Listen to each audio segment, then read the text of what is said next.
Hey guys, welcome to another episode of Mostly Sci-Fi 2. My name is Mostly Sci-Fi and I'm your host. Please like and subscribe. Donate to the Patreon if you can. You know, I would love that. I haven't been on here in a long time because I have been working. Uh, my job is very busy.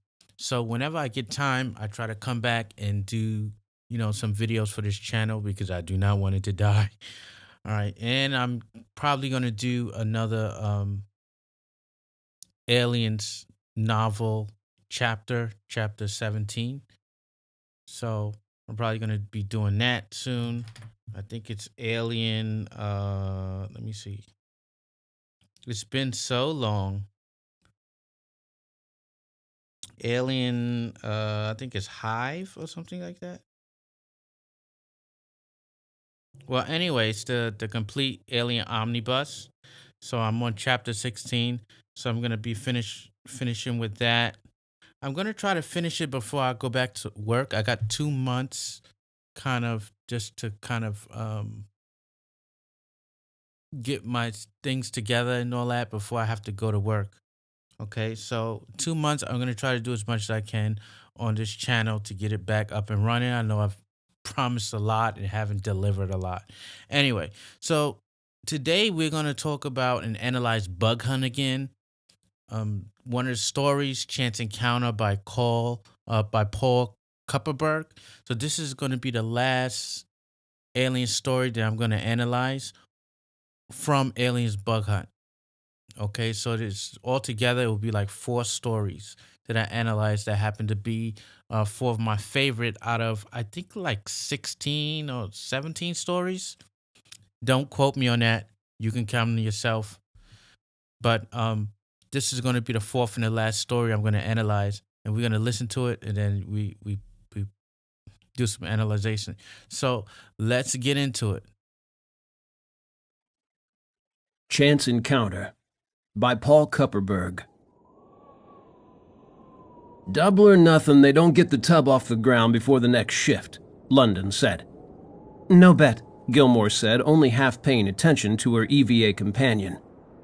Okay, you call the time. Leave me alone, London. Gilmore picked up her pace, springing ahead of him in slow-motion arcs through the thin atmosphere in less than 1/4 Earth gravity, keeping an eye out for ground obstacles in the tall rust-red tree-like growths and brown grasses through which they tromped. One of the disadvantages of a full-suit extravehicular excursion was that no matter how far ahead of London she pulled, she couldn't escape his voice buzzing in her earpiece.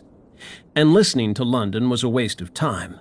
London just liked to talk. She didn't know if it was a nervous habit, the natural patter of the confidence man, or because he loved the sound of his own voice. Probably all of the above. But most of the crew aboard the USCSS Typhoon knew to tune out or avoid conversation with the navigation officer. At least those who planned to end this tour with any cash left in their jumpsuits. Come on, what's the big deal, Gilmore? Double or nothing. Except when forced down on an unexplored, low-gravity, biodiverse planet in the Zeta Reticuli system for emergency repairs, and paired with him for a recon to gather data for the Weyland-Yutani Corporation. It was SOP, explore for exploitable resources, an order the company backed with substantial financial incentives, and a call London never failed to answer. Double or nothing what? One of us gotta owe the other for something, he said. When have I ever gambled with you? She said, not bothering to hide her annoyance.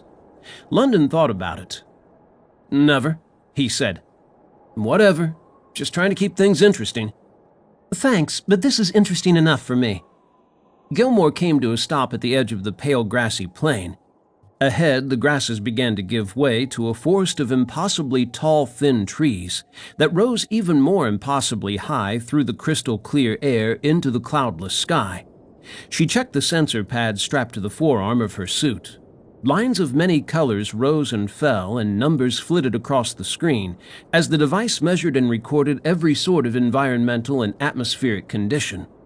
Of course, none of it meant squat to the warrant officer, but it was all being transmitted back to the Typhoon, where Science Officer Jepson would analyze it at her leisure. Confined by her suit, Gilmore had to lean backwards to follow the lines of the great trees into the sky. Get a load of these things, huh? Bet they're at least twice as tall as the giant redwoods on Earth. How much? London said. Shut up, London. She took a few low-gravity leaps to the nearest tree. It was a little more than a couple of meters wide, but the same low gravity that made it possible for her to cover many times the normal distance with each step allowed that slim structure to grow to almost 1,000 meters tall. Gilmore pushed at the tree. It bent easily under her touch. I don't think these are trees, more like a species of giant grass. You getting a sample? London had already unhooked a tool and sample bag. 10-4. Imagine the size of the tomatoes they're going to be able to grow once they crack this genetic code. Gilmore switched the view on her visor to telescopically scan the area. Crazy world, she said. 22% Earth grav, but it's got an atmosphere, oxygen, water, developed flora, probably fauna. London carved a sliver of the rust-red stalk into the bag. Surprised there's anything at all. Planets with gravity this low don't usually hang on to much atmosphere. Jepson said they're rare. Something to do with orbits, rate of rotation, magnetic field, the escape velocity of oxygen. But you know, once she starts explaining, you better have a PhD or forget it. Hey, London, check it out. London turned to see Gilmore pointing into the distance at the forest. Holy crap. They looked to be some form of aquatic life, part jellyfish, part squid. Great gray and rust behemoths floating through the thin atmosphere from the cover of the giant stalks like creatures deep beneath an earthly sea. The oversized scale of the surrounding landscape made it difficult for Gilmore to gauge the creature's size by eye, but her visor readout tagged them at 60 meters and more. There were too many to count, all moving at a good clip, their trailing tentacles emitting wispy puffs that propelled them along. Look at them go, Gilmore said in awe. They gotta be doing 80, 90 clicks. Yeah, they're sure in a hurry. What do you think can scare something that big? Something bigger? I hope not. Gilmore started to say maybe this was their normal migratory or grazing behavior, when the giant stalks behind the floating creatures began to shudder and sway. The creatures responded to the disturbance by picking up speed and starting to scatter. A black form a fraction of the size of its prey exploded from the forest, springing into the air on massively muscled hindquarters on a trajectory for one of the floaters. The behemoth was struggling to gain altitude, its tentacles throbbing with the effort, but it was too big a target to miss. The black thing, its long tail trailing behind it, landed on its back, anchoring itself with great claws dug into its rust-colored flesh. Almost immediately, the giant thing faltered in its escape, starting to collapse like a balloon losing air. The attacker was obscured by undulating mounds of flesh, but there was no mistaking the contrails of blood and viscera that followed the great creature in its slow spiraling descent. Through her helmet, Gilmore more felt than heard a high-pitched vibration that made her wince. She could only imagine it was the floater's death wail. Jesus, London whispered. Yeah, Gilmore said, breathing heavy. All of a sudden, this lightweight world no longer seemed so much interesting as dangerous. Come on, let's get back to the ship. By the time Jepson was done syncing the raw sensor data with the feeds from Gilmore and London's body cams, the Typhoon science officer had clear images of the alien life forms and theories about both. She brought them up on the screen in the mess, where she sat with London, Gilmore, Captain Lawford, and Executive Officer Katz. Let's start with the floaters, Jepson said. There's nothing like them in the ET database, but the odds of there being many low-grav planets capable of sustaining an atmosphere and life at this scale are pretty damn slim. I'll give you 12-1, London offered to a chorus of groans. They're significantly higher than that, Jepson said, then turned her eyes on the grinning warrant officer. Besides, you still owe me from last week's poker game.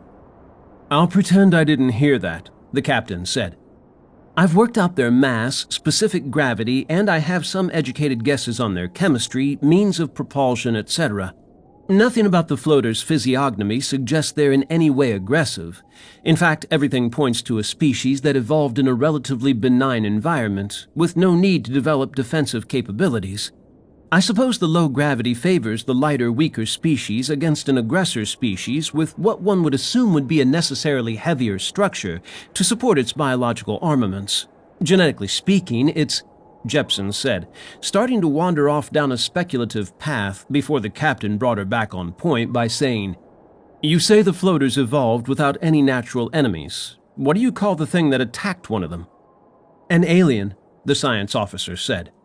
Jepson tapped her pad, changing the image on the screen from the graceful behemoth to an enlarged freeze frame of the Leaper.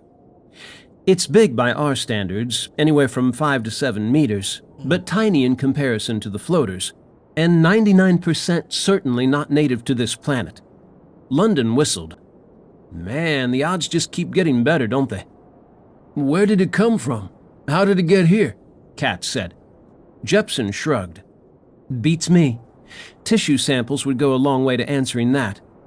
"Well, unless the Leaper ate that entire floater, we know where we can get a sample of at least one of them," Gilmore said. "And the Leaper might have left some of its genetic material on the corpse," Jepson said, sitting up in her seat with excitement.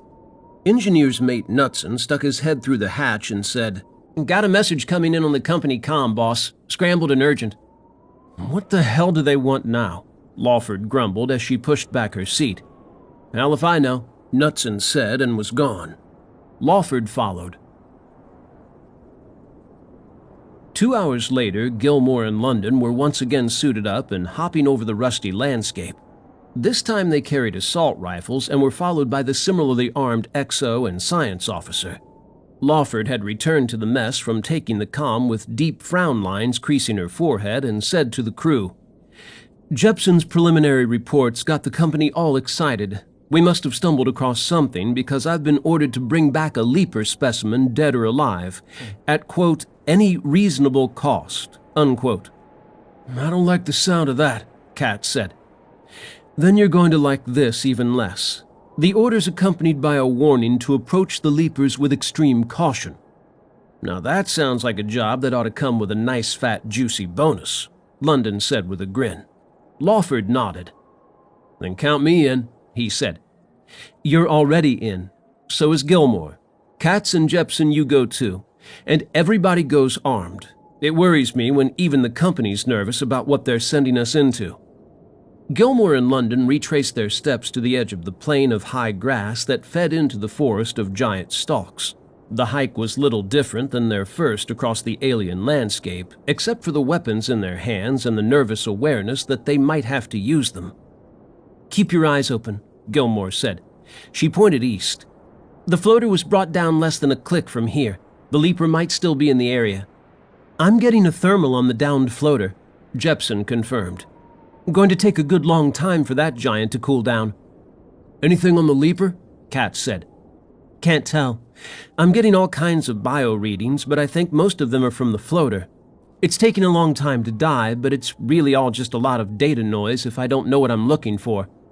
"A 20-foot-plus monster with an ass and hindquarters like a kangaroo on steroids," London said. "Can't miss it." "Yeah, I'll try not to," Kat said. "Okay, let's go. Stow those pads and check your charge, Jepson. There'll be time for science as soon as the area's secured." When he was still just a kid, London had wheedled his way into a backroom poker game with a bunch of Marines and corporate spacers.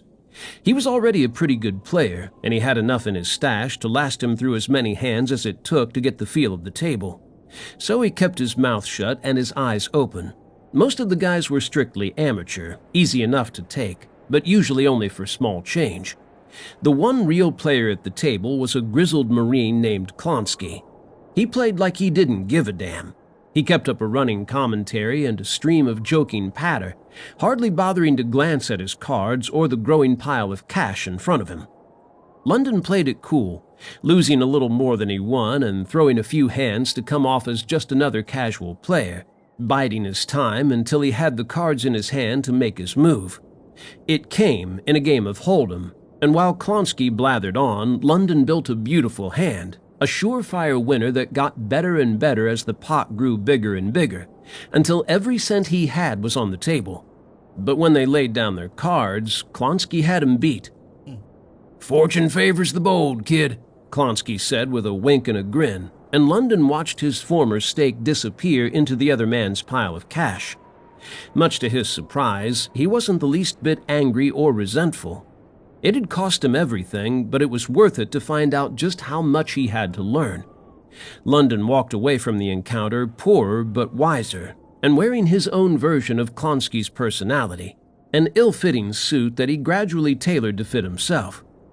London knew he rubbed a lot of people the wrong way, but didn't care. As long as he could suck you into his game and take your cash, he didn't need your love. Signing on with Weyland-Yutani had less to do with wanderlust than it did with cash. The pay was good, and space was filled with bored people with money in their pockets and no place to spend it. Fortune favors the bold, he thought, and there wasn't anybody aboard the Typhoon bolder than him. London moved gradually ahead of the others through the tall grass. First come, first serve, though not at the price of caution. All the cash in the universe was useless to him dead, so he kept one eye on his environment, the other on his instruments, and his finger on the trigger. Death had reduced the floater to a slowly collapsing mountain of organic matter. It was still twitching and undulating when they found it, here and there. A tentacle lay twisted and exposed along its length, writhing like giant gray snakes in the rusty grass. "Are you sure it's dead?" Gilmore said. "Seems awful twitchy for a corpse."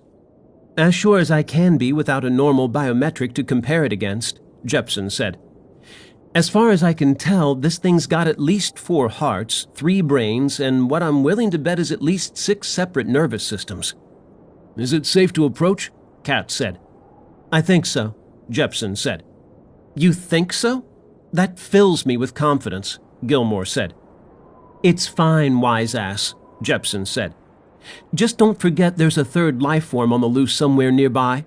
"Okay, let's see if we can find where the leaper struck this thing and get our samples," Jepson said.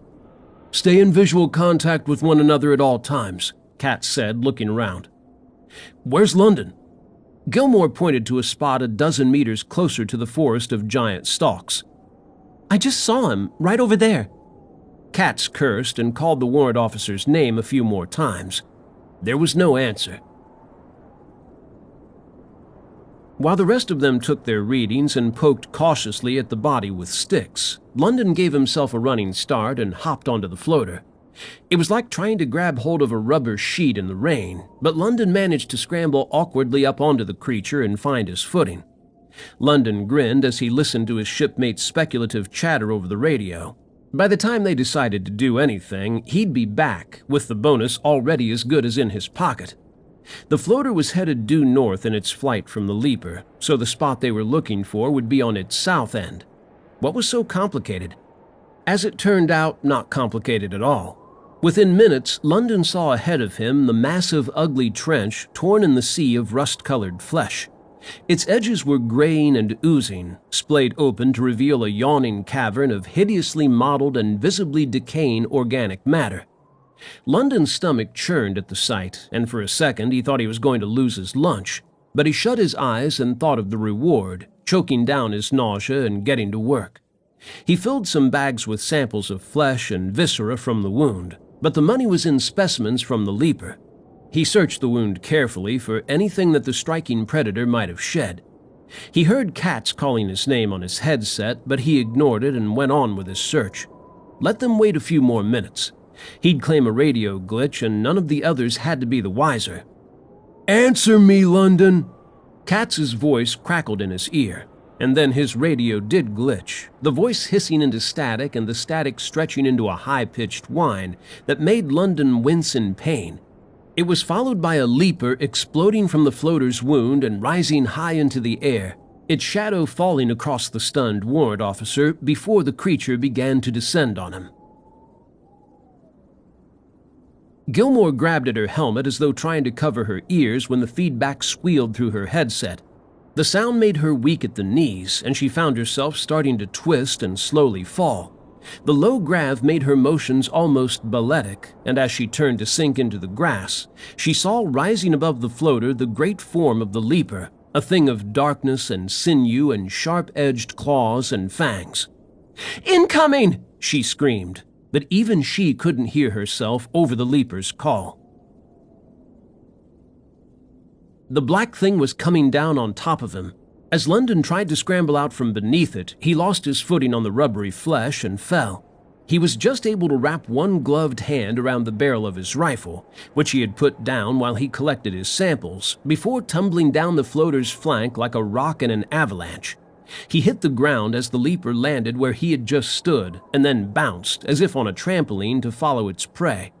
London didn't have time to turn his rifle around. Instead, he swung it like a bat, smashing it against the creature's massive, narrow head. London didn't know whether he had hurt or just annoyed the creature, but had no intention of sticking around long enough to find out. As fast as he could regain his footing, he pounced into the air and took off in leaps that covered 3 or 4 meters each, knowing full well the leaper could catch him in a single jump. But so far, nothing was breathing down his neck, and the squeal was no longer coming from the radio.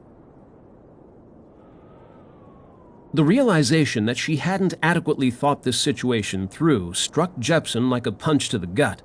She had been so excited by the one leaper that she never even stopped to consider there would be others. But she considered it now.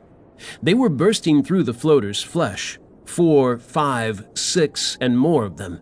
They were huge, 5 or 6 meters high, and everything about them spoke to an evolution as a killing machine. Their hides were like polished ebony, and every appendage bristled with something pointed and deadly. Long, narrow heads opened into impossibly wide maws lined with rows of razor-sharp teeth, and their lower halves were powerfully muscled to take advantage of the low gravity, with long, thick, spiked tails.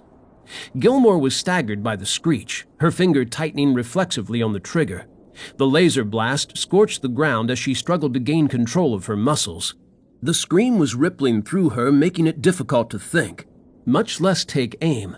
The moment the leaper had been spotted, Katz pulled a flashbang from his pouch and armed it.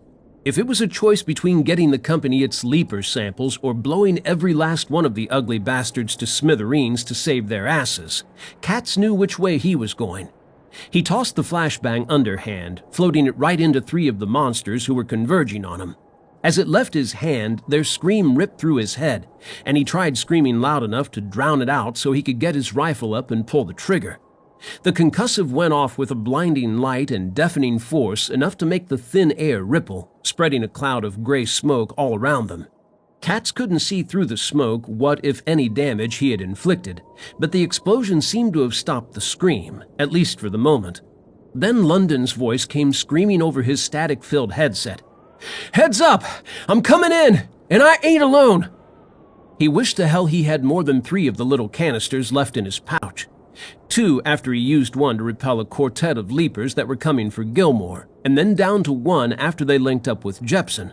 But the first 3 blasts seemed to have made the leapers more cautious, giving them a wide berth as the shipmates backed slowly from them. "London," Katz said. "Where the hell are you? We're surrounded here." "I got my own problems," the warrant officer grunted. "I'm cut off.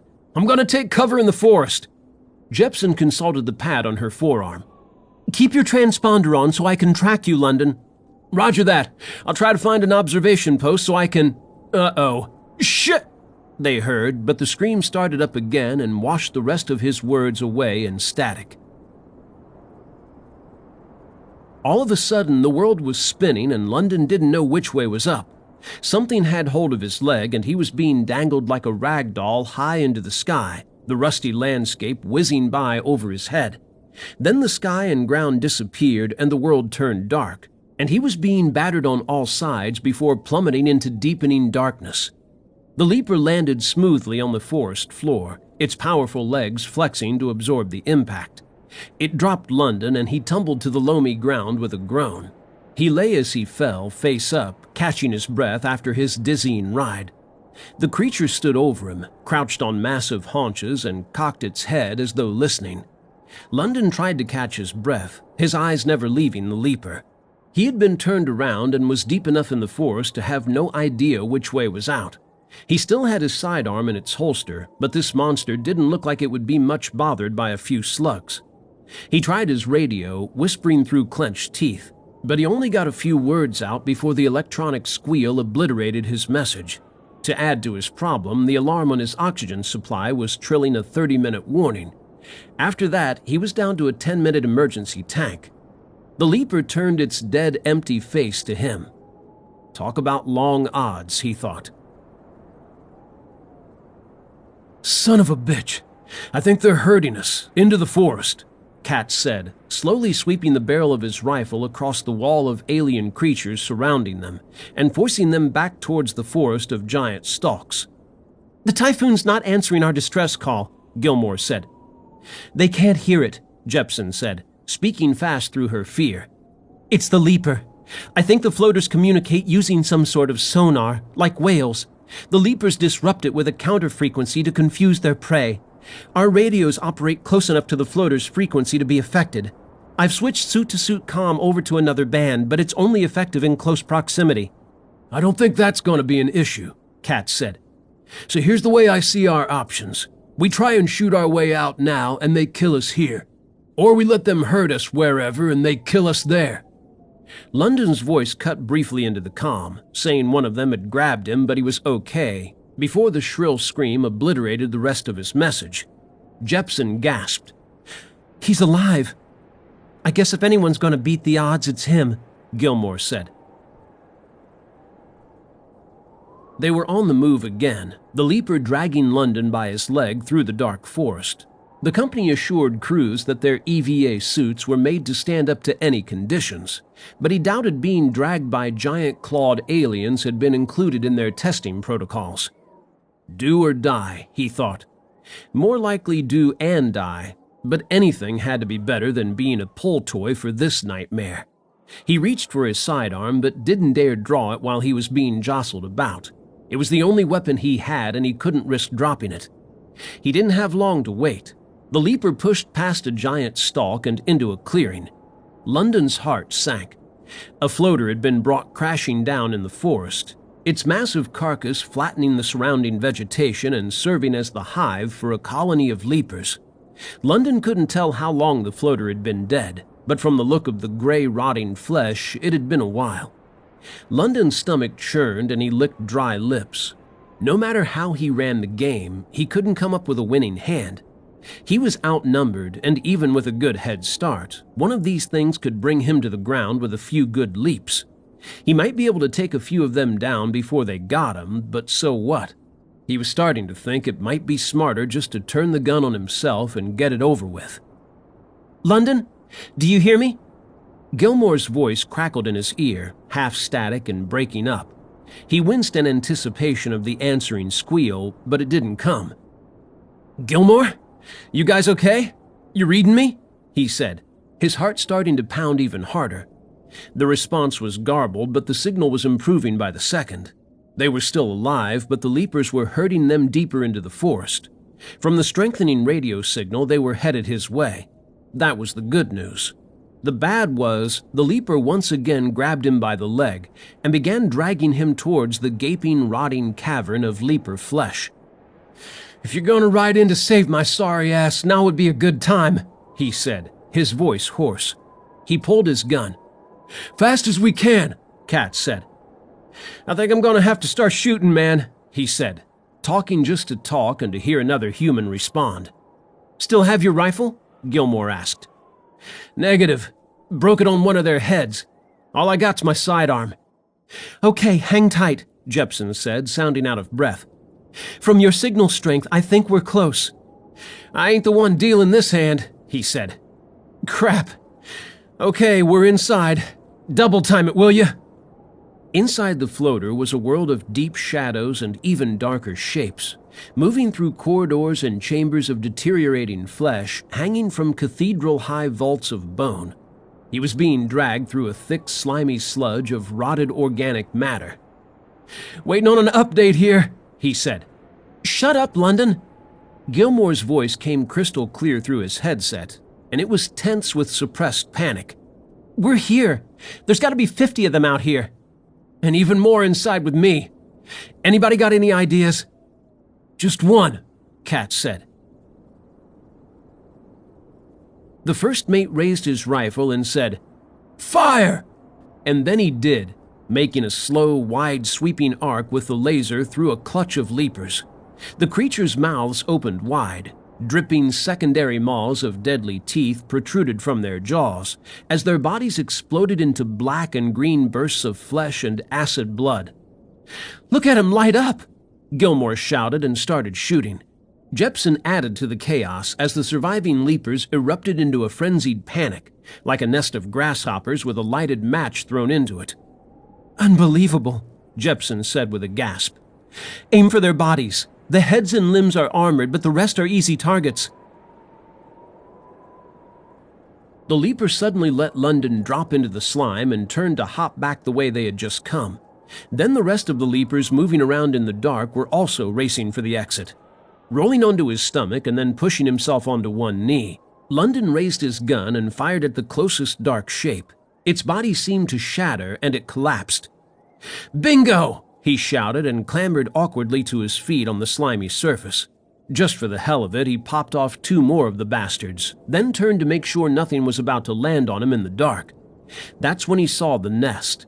He switched on the small lamp on his helmet for a better look and saw, stretched between 2 of the towering ribs, a wall of floater flesh into which thousands of leathery and irregularly shaped objects had been implanted.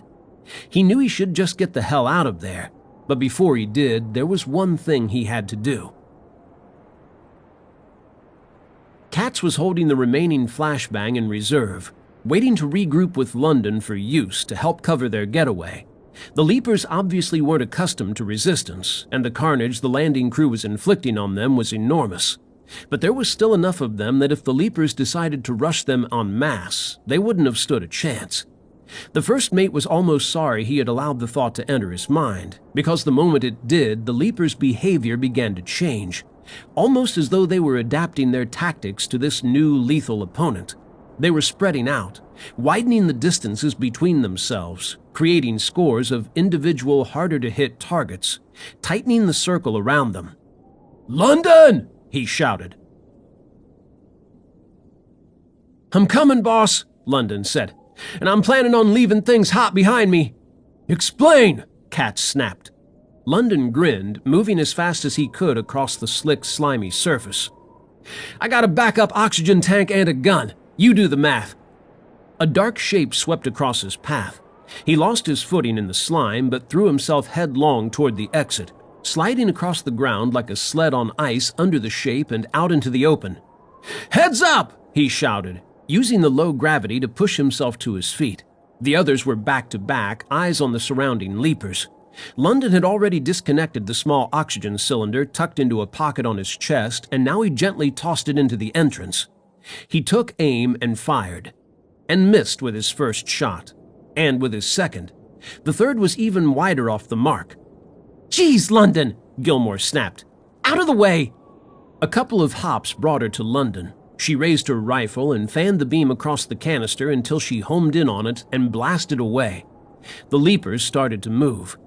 Katz yelled something that was lost in the sweep of the concussive wave from the exploding oxygen tank, which sent them all flying. The blast ignited the ground cover, and the fiery heat seemed to transmit itself through the vegetation and the floater carcass without bursting into towering licks of flame. The blast was intense, and even before the humans had stopped tumbling, the leaper colony was in motion. But instead of pouncing on their stunned prey, they streamed as one into the smoldering carcass. "You said you found a nest," Jepson said, breathing heavily. "They must be trying to save the offspring." "Who cares?" London said. "Let's go while we can." "Anyone know which way we came?" Gilmore said.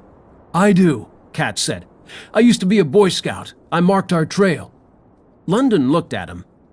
"A Boy Scout? You?" Katz grinned and armed the concussive grenade and threw it at the mouth of the carcass, crammed with leapers doomed by a hereditary instinct that made them race blindly into disaster to save their unborn.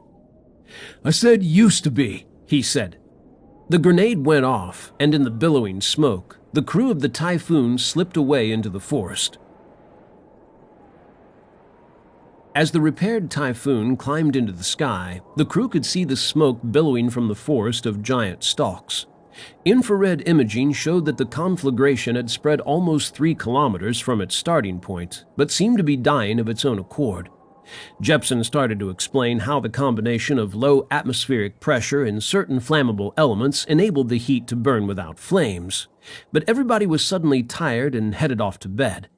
In his quarters, London stripped down and allowed himself as long and as hot a shower as the ship's system would give him, before sitting down on the edge of his bunk with the souvenir he had collected during the EVA. While most of the biological samples of the vegetation and the floaters had made it back to the ship, no one had the time or the presence of mind to grab something before their escape. There had been a lot of grumbling about the lack of leaper DNA gathered once they got back to the ship, but all agreed that coming out of the experience alive was better than nothing. And besides, they still had the bonus they would be receiving for the floater samples. London kept his mouth shut and the object he had snatched up on his way out the door hidden. It was oblong, a little larger than a potato, and had a black leathery shell. He guessed it was a leaper egg and was willing to bet the bank the company was going to pay him life-changing money to get their hands on it. And he figured since the risk in getting it had been all his, the bonus money should be too. "Fortune favors the bold, kid," he said to himself, out loud and with a smile, left the egg on top of his locker before shutting the lights and drifting off to dream about what he was going to do with his fortune. London was dreaming. He was seated at a poker table with 5 leapers, one of them smoking a cigar, playing poker. Instead of chips, they were playing for leaper eggs, and London was winning big. He had a surefire hand, 5 leapers straight, so he picked up his biggest egg to throw it into the pot. But the leathery shell was warm and alive in his hand, pulsating. And then it began to crack open with a sharp, wet sound. London's eyes flicked open. He came awake so fast he could still hear the sound of the cracking egg in the dark of his cabin. It wasn't until he felt the warm, moist creature crawl onto his face and fire its tentacle down his throat that he realized he wasn't dreaming. But by then, it was too late. What an idiot. Why would you? See, they don't know. They didn't know about much about the biology of these animals to know that you don't take an egg. Like, the egg is probably one of the most dangerous things you should take. Don't take the egg, man. You should have just took some leopard DNA. You got acid blood everywhere. Just take a little bit of something. And so, aliens is always plagued by greed of one character or another. If it's Carter Burke or some head honcho in the company, you know. Um, I mean, this story was okay. I think it's just like, it's like, it's, yeah, I think I had like 17 stories. This was one that I liked because of the ending, you know, as abrupt as it came. There probably was another story that was a bit better. Like, I had like 6 or 7 stories that I liked out of the 17 something stories. At least I think it's 17. We can count them. We can count them here. I might be wrong. One, two, three. Oh, yeah, yeah. 1, 2, 3, 4, 5, 6, 7, 8, 9, 10, 11, 12. Oh, come on. This thing is always doing that. 1, 2, 3, 4, 5, 6, 7, 8, 9, 10, 11, 12, 13, 14, 15, 16, 17. So it's like 18 stories. So I got like 6 or 7 that I really liked or kind of liked. Chance Encounter was okay. It was pretty good. I liked it because of the ending. Okay, so that was like the first story that I liked. There's not much to analyze because it's not like, I guess they're on another world and they got these giant stalks, I guess, these giant animals. And somehow I don't know if the xenomorphs eggs actually impregnates these things, or if they just use them as like hosts for to create a nest. So that part I didn't kind of didn't understand. So you had these big giant stalks.